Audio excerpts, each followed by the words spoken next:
took out my phone and was looking up the number for my roadside assistance company on Google. I heard the sound of a car or truck engine a little down the road behind me, but oddly I didn't see any headlights. It was just pitch black down there.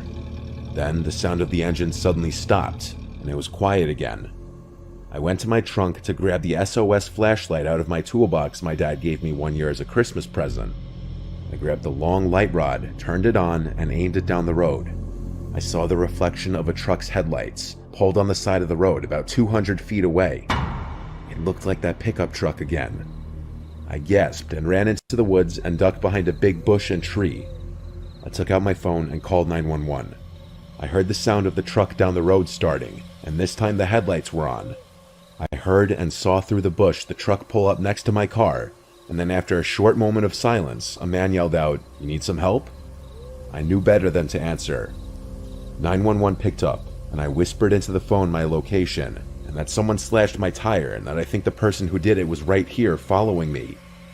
The lady asked a bunch of standard questions, asking me to describe the man and his truck. I heard the truck door open and close. I told the lady over the phone that the man got out of his truck. She told me to remain hidden in the woods if I thought he was a threat. She asked if I could see if he was armed, and that's when the call disconnected. I had shitty cell reception here. I waited, hoping she would call me back. I'm sure she was trying to, but it wouldn't go through. I heard the sound of another passing car on the road. It was slowing down. Then I heard talking. It was the voice of another man. I crept closer to the edge of the woods to get a view of the road.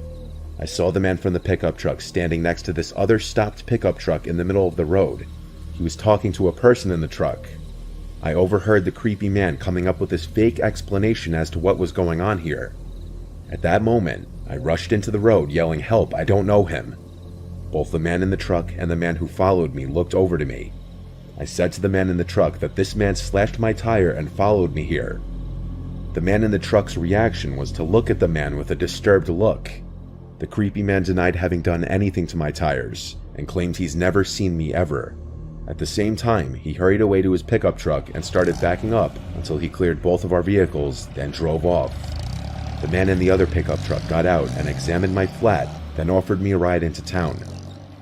I told him I had police officers on the way, and sure enough, within a few minutes, a cop car with its lights on pulled up beside us.